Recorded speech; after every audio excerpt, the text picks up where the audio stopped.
Hello, my name is Valeria. Today I'm with Santiago and we are going to answer you and explain you a very interesting question, that is, have fresh dinosaur bones been found? In different 4 discoveries, we are going to answer you this question. First, we begin with the Great Alaskan Discovery. Okay, the Great Alaskan Discovery. This book tells us that the man of the books found a skeleton of dinosaur without fossilization. The book tells us that without the man's mining, he found stone, carbon, and other things. Then they found the skeleton dinosaur without fossilization. Okay, now I'm going to tell you a little about the soft tissue discovery. This discovery was in 2005 when Mary found a collagen fiber of a fossilized leg of a T-Rex. She didn't hope to find something because these discoveries were not common, but after a lot of examinations, she found out there was something like blood. And she was interested in this, so she continued examining it, and she finally found that it was a soft tissue of a T-Rex. This is the second theory. Now we're going to hear Santiago again. Okay, the third theory is the hair of stone. The hair of stone is a document that tells us that a man found a fossil of dinosaur that have a skeleton. This have a hair. This skeleton is all without fossilization, and the hair is always pulsating. That tells us that the dinosaur doesn't die. Okay. 75 million to 70 million years ago, a group of people were in northern Alaska, and they realized they were looking to a Pancreasaurus. This is an interesting dinosaur similar to the Triceratops. What basically this theory tells us is that they realized that they were walking over 7 more skulls of this type, and they may probably died on a flood or another catastrophe. And this was also the first evidence that shows that this type of dinosaurs used to be in groups. So, our conclusion for this question is that yes, based in these theories, the fact we still have fresh bones is true. Thank you for your attention. Thank you for your attention. Hello, my name is Julian, and with my classmate Laura, we're going to talk about carbon dating. So, it all started in 1949 in the geological column when the layers of the earth were divided and each one of them have a name, an age, and a fossil index. So, these characteristics are what we call geological column. Some people try to prove that the only thing to know the age of the layers is the geological column, but they're still doing some investigations. But if one of them was not correct or was not good, it was rejected. The atmosphere has approximately 160 kilometers, and it has 78% of nitrogen, 21% of oxygen, 0.06% of CO2, and 0.0000765% of radioactive carbon-14. What is CO2? The CO2 is like a combination of carbon-14 and the oxygen. Why I say that the carbon-14 was radioactive? Because it's unstable and it's way more different about the carbon-12. The plants breathe CO2 and then the animals eat, and inside of the animal he has a small percent of carbon-14. When the animal dies, the dead body decomposes. But there's some scientists are doing some samples with the dead body, and they're comparing about the carbon-14 and our carbon. Now, my classmate Laura is going to tell us about why the carbon-14 is not the right thing to know the age of the fossils. Before of this, I'm going to explain our model. These are the atoms, and because of the rays of the sun, they will add 2 more neutrons to the carbon, and it converts into carbon-14, that is over here, sorry. It's over here. Then it combines with the dioxide carbon and it enters to the plant.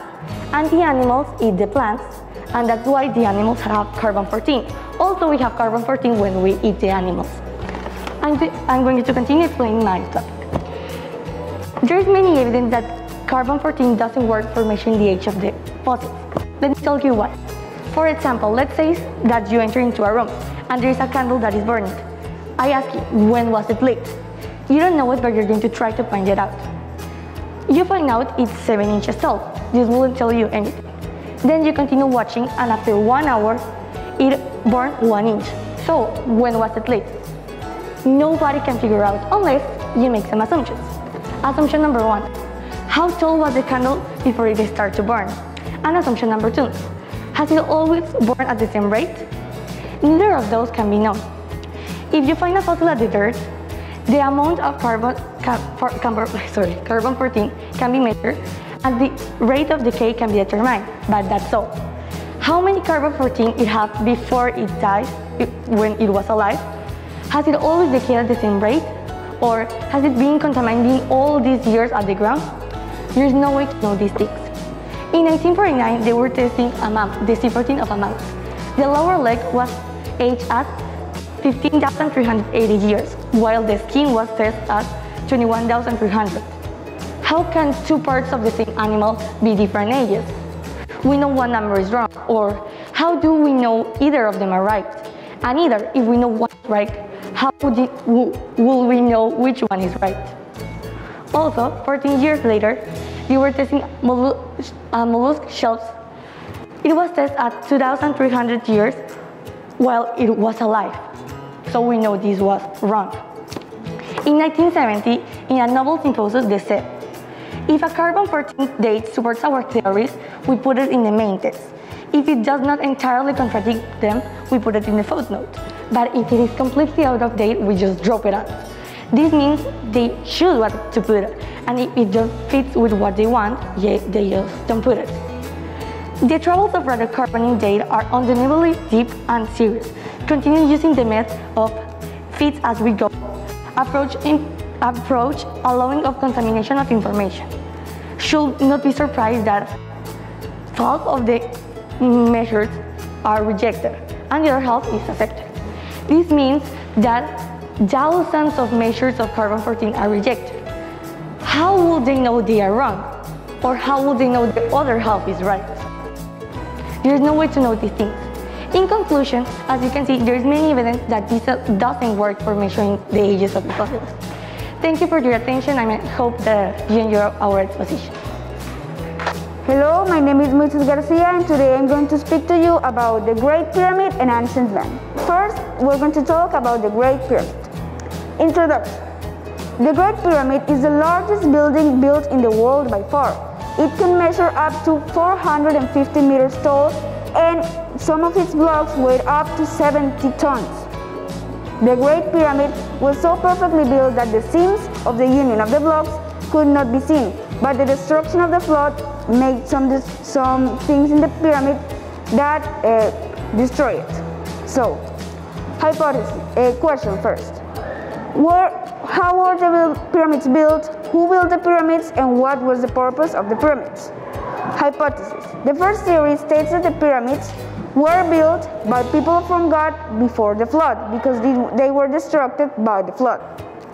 This theory safeguards on the scriptures found in the Bible, some as Revelation chapter 7 verse 4, who says, "And I heard the number of them which were sealed, and there were 144,000 from all tribes of the children of Israel." This number matches perfectly the amount of blocks that were used to build the pyramid, 144,000. And also we can see in Ephesians chapter 4 verse 16, who says, "From whom the whole body fitly joined together and compacted by that which every joint supplieth, according to the effectual working in measure of every part."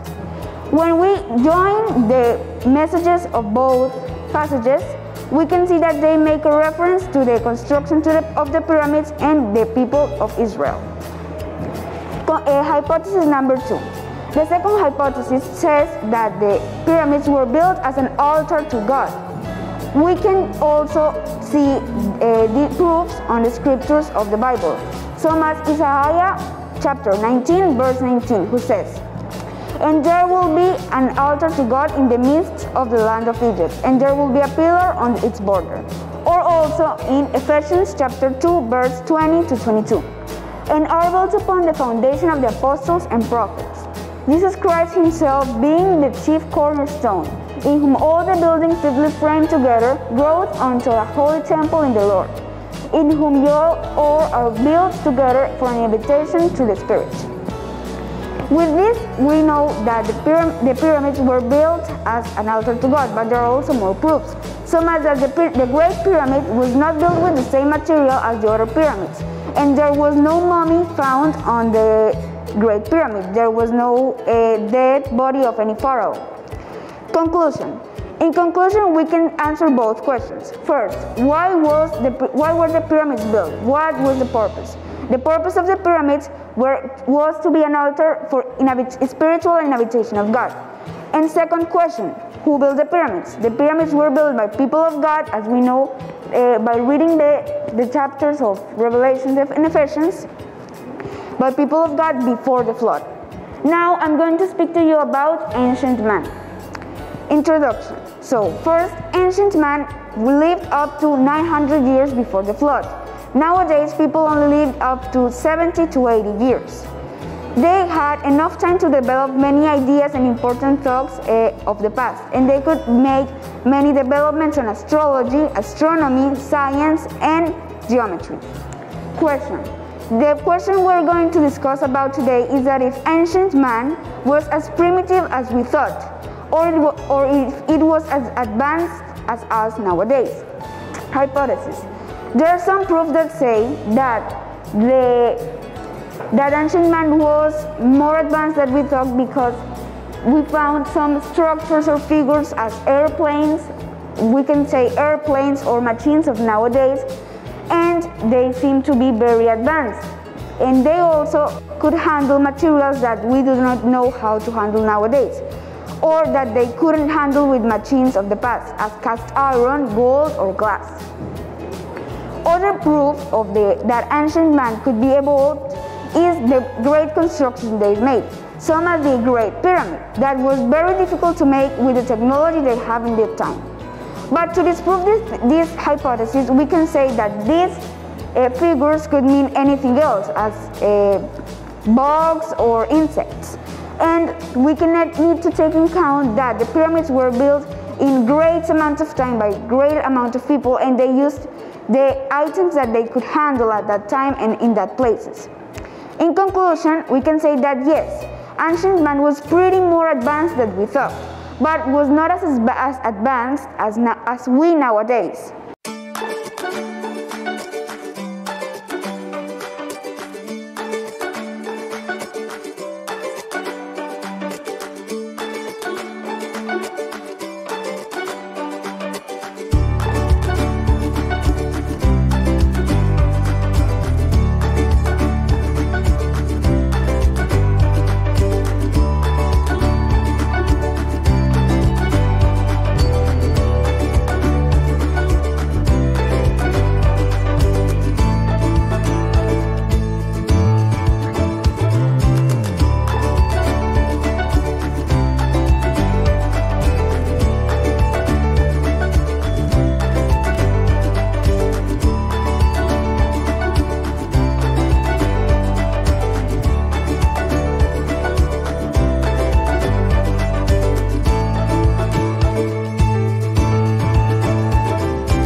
Hello, I am Mariana and I'm Jonathan. and the title of our experiment is Hydraulic arm. Problem. Have you ever wondered how is it possible to turn heavy things with a machine? How do they work and how can they be that strong? Hypothesis. Hydraulic pressure is capable of being transmitted to all points of a container or hydraulic circuit. In this way, very high forces can be generated that can lift large loads. Materials. cardboard, syringe, hoses, and water. Procedure. First, using the cardboard, you cut pieces and make another mechanism like an excavator. Second, you connect to the mechanism the syringes in the pivot points to generate the motion. Third, you connect the syringe of the mechanism with the control syringe by hoses. Fourth, you fill with water the syringe and the hoses and you verify the connections. Conclusion. In daily life, Pascal's principle is used into many applications or machines to solve great needs. For example, we have hydraulic excavators, the braking system of the vehicles. Every time the tube is squeezed and the toothpaste comes out, or the jack tool, use it in machine shops. Thank you.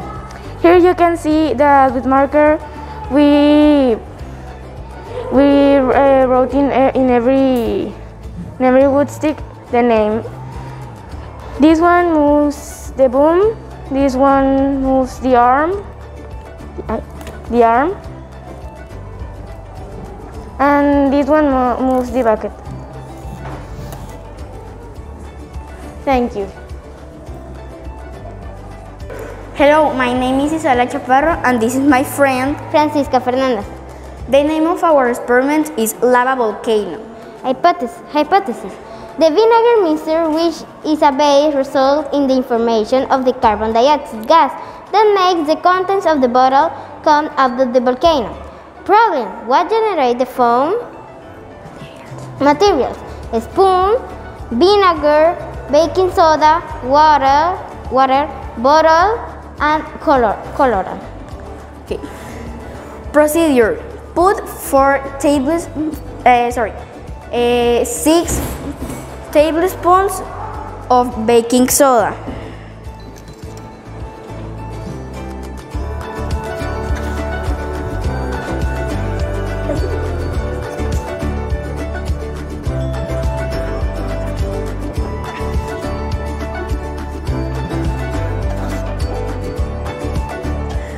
Now, 2.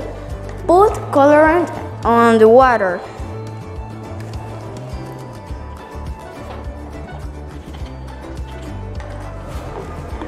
Like 4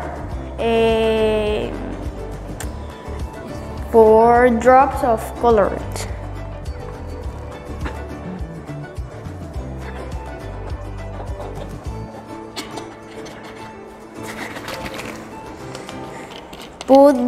Fill the half of the bottle with the water.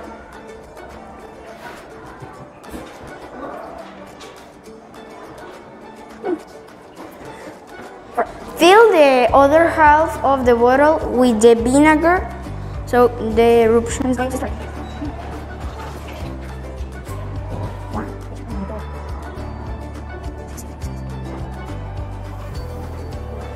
Conclusion.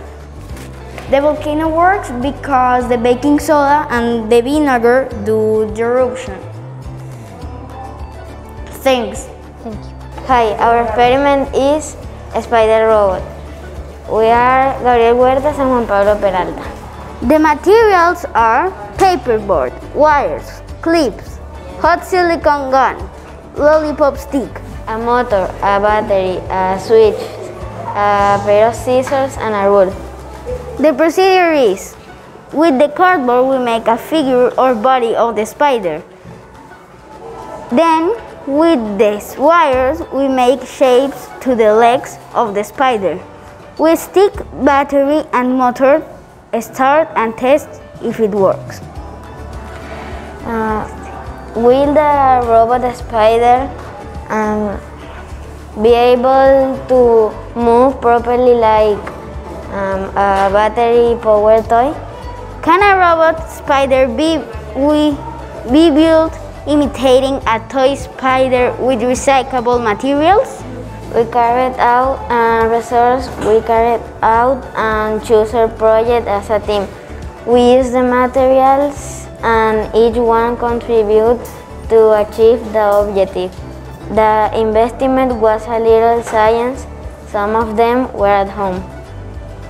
The elaboration of the spider robot with recyclable materials is that it has movement correctly, driven by a battery and a motor.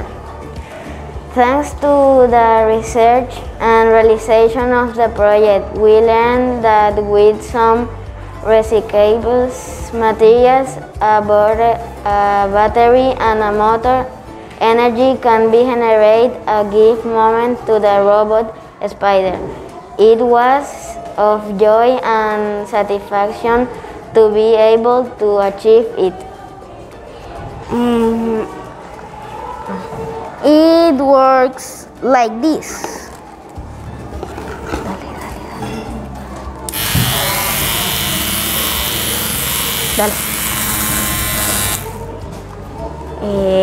Thank you.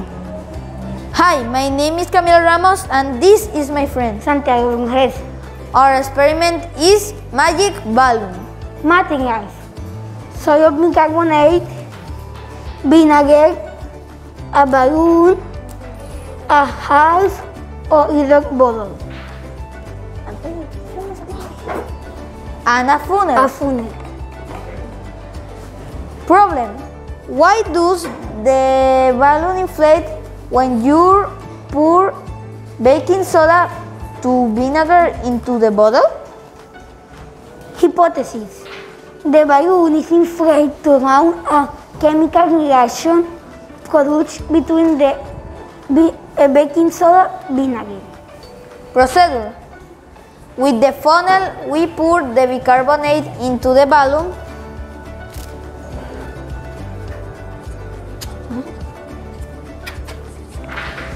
We place the mouth of the balloon in the mouth of the bottle. We place the mouth of the balloon in the mouth of the bottle.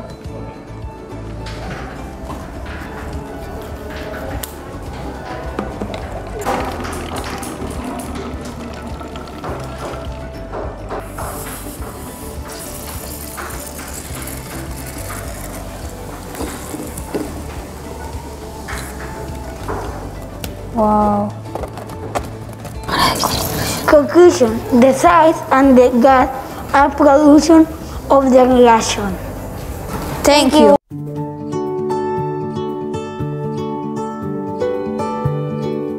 Hello, my name is Lucia Mejores. This is my friend Dana.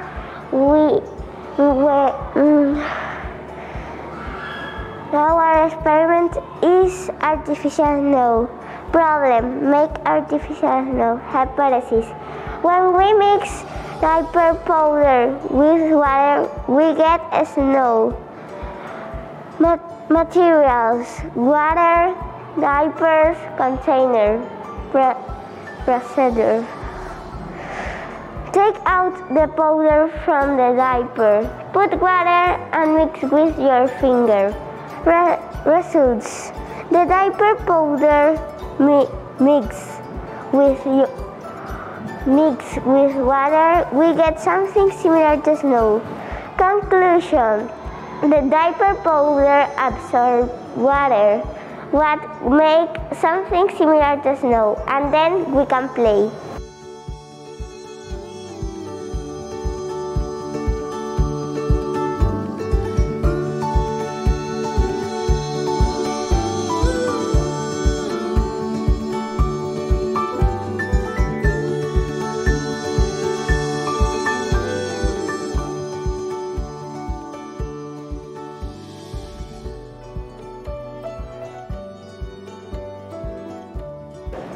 Hi, I am Mariana Tamaramaya. Today we present the experiment to the science fair.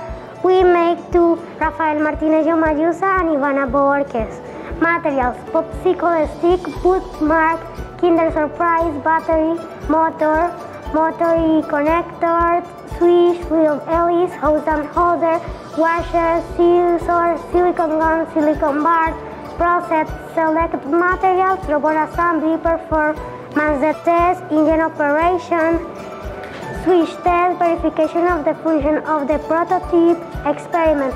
We are trying to make a robot and test it can draw. The initial prototype did not obtain satisfactory results because it did not deliver enough force to move the structure. However, the limitation in the Santa Marta market, it was possible to find 3 different types of engines that can help us to complete our project successfully. Type A, no force. Type B, high force. Type C, indicate force. Resources: YouTube video guide link, basic electronic tool, instructor, laboratory.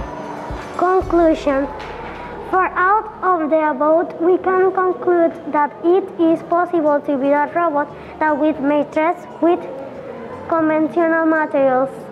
We were allowed to show that through the implementation of the science method, satisfactory results can be obtained, implementing trial and error.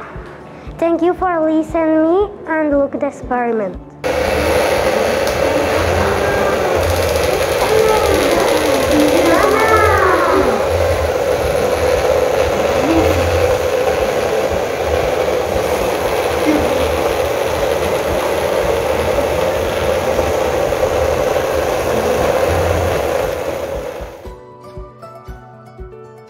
The name of our project is Electrical Quiz Board. Our participants are Andres David Bermudez, Mike Chain, and me, Daniel Ramirez.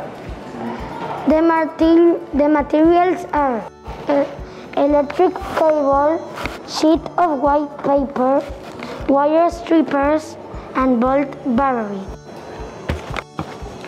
and light bulb, and wood base, and hot glue and scissors. Procedure: on a sheet of paper, we will write the questions on one side, the answers on the others. We place the sheet on a wood base, then wire to each question, to its answers. We will connect the answers by running the wires through of the back of the wood base, or the place on wires on the opposite side. Then we will use a new wire to connect the other terminal to one of the battery's poles. We will use hot glue on the back of the wood base to attach the cables. Finally, we can start playing by typing with a cable the questions and with the other cable the answers. If correct, the bulb will light up. Conclusion. In conclusion, we learned that in order for the bulb, the electrical current, the circuit must be closed.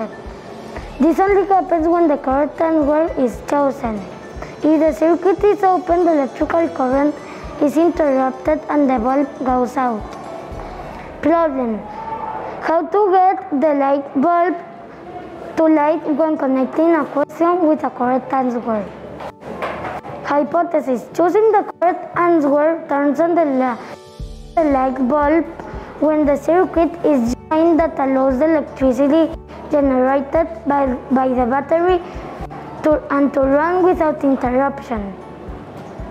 And at the end, we are going to make a contest of questions, and we are going to give you an award that is a special pencil.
atrás, miren muy bien.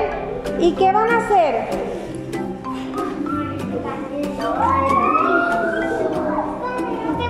¡Wow! Miren cómo va caminando el agua de color.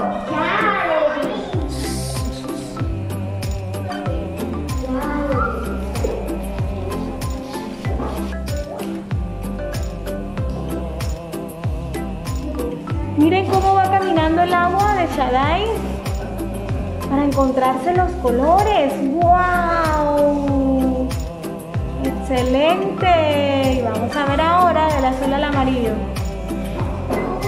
Ok, dale, frótalo.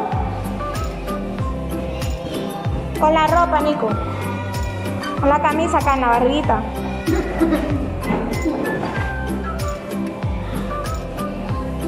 Muy bien. Y ahora, ¿qué debemos hacer, científica? ¡Wow! Ahora sí, las alas de la mariposa. Pero ya es suficiente, igual era. Tranquilo, dale. Entonces, miren muy bien lo que está haciendo Valerie. Vamos a poner el globo ¿dónde?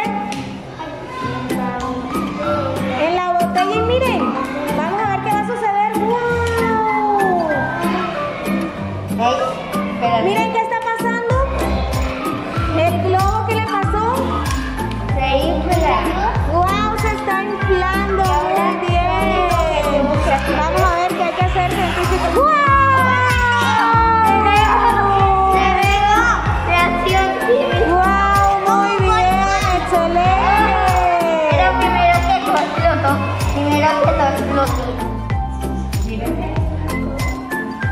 ¿Qué debemos hacer? Muy bien, ahí tienen el agua. Vamos a ponerle el agua. Ya está. Listo. Bien, solo un poquito. Dale, Samara. Parece un espejo. Vamos a ver qué va a suceder. No sucede nada. Tiene que esperar. Miren, ya ve el color, ya ve el color. Se va soltando. ¡Oh, mira rojo! ¡Mira! ¡Oh, my God! ¡Oh, my God!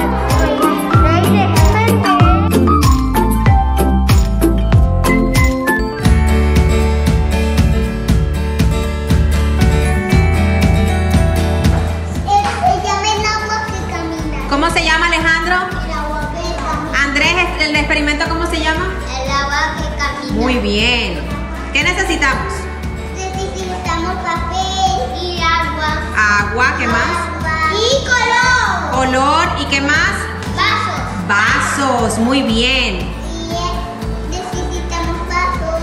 Ok. ¿Qué hacemos primero? Color y agua. Ok, listo. ¿Ahora qué vamos a hacer? El agua, ¿verdad? Una gotita de color.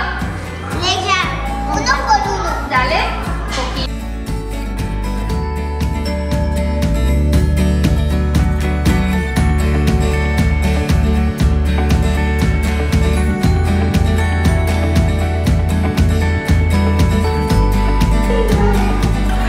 Muy bien, conectamos un vaso con el otro.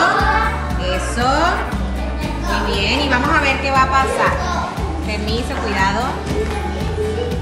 Conectamos un vaso con el otro a través de la servilleta. Y esperamos a ver qué pasa, a ver si el agua camina de un lado al otro. Mira, mira. A ver, vamos a ver, vamos a ver. Mira allá. Yo ya lo puse. Y está empezando a caminar el rojo, ¿verdad?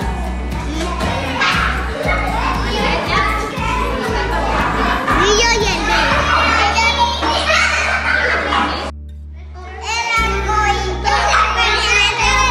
arcoíris. Ok, muy bien. Necesitamos dulces, plato, Ajá, ¿y qué más? y experiencia. Muy bien. ¡Listo! Vamos a abrir el agua. Vamos a recibir el agua, ¿ok? Vamos a ver qué va a pasar. Despacito, bueno, despacito.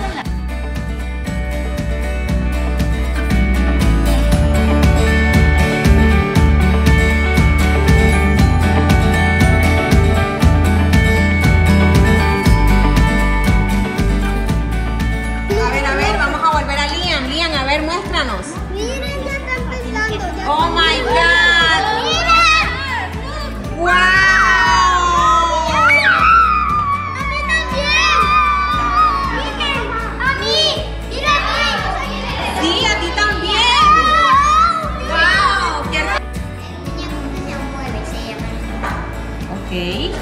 Dibujamos un dibujo. Ok. En el platito. Y en el plato y ponemos agua. Y se va a mover en el plato. Ok, listo. Vamos a hacerlo entonces. Vamos a dibujarlo en el platito. Un muñequito. No puedo abrirlo. Ya te ayudo. Muy bien. ¿Alguien quiere que le ayude?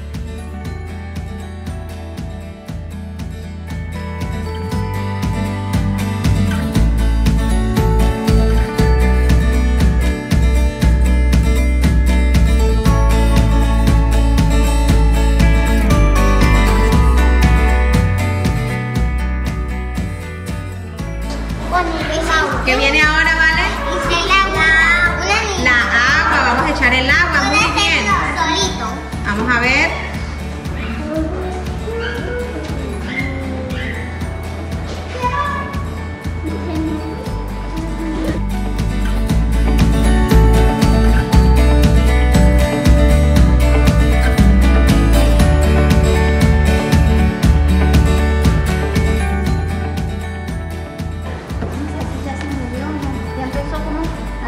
Se está despegando. Oh. Mira, el de Se mueve. Salvatore ya. Se está moviendo. ¿Se está moviendo el brazo? Sí, miren. Oh my God. Se estira y se devuelve. Ajá, se estira y se devuelve. ¿Está diciendo hola? Sí. Ok. Hola. El experimento de la mariposa eléctrica, si la pones encima, no se mueve. Si la pones más arriba, se mueve. Ok, si la frotas con la ropa, ¿verdad? Sí. A ver, Pero si frótenla. la pones en las alas, también se mueve. Ok, a ver, yo quiero ver cómo... Sóbense primero el globito en la ropa, a ver, muy fuerte, muy fuerte. Eso, muy bien. Ahora sí, vamos a intentar hacer volar. Muy bien, mira cómo vuela tu mariposa. Excelente, a ver. Muy bien, Dani. A ver, Belén. Muy bien, excelente. Muy bien. Primero pimienta, Sí, mucha pimienta. ok. Y ahora, Lucy.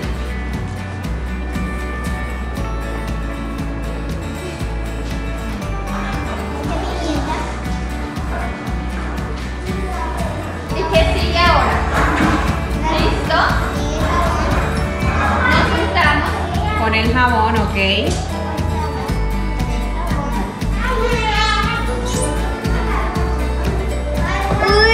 Un dedito nomás así. Ok. Desaparece, huye. A ver. Vamos a ver, Gaby. Tienes que juntarte en el jabón. Júntate el dedito en el jabón, mi amor. Dedito en el jabón.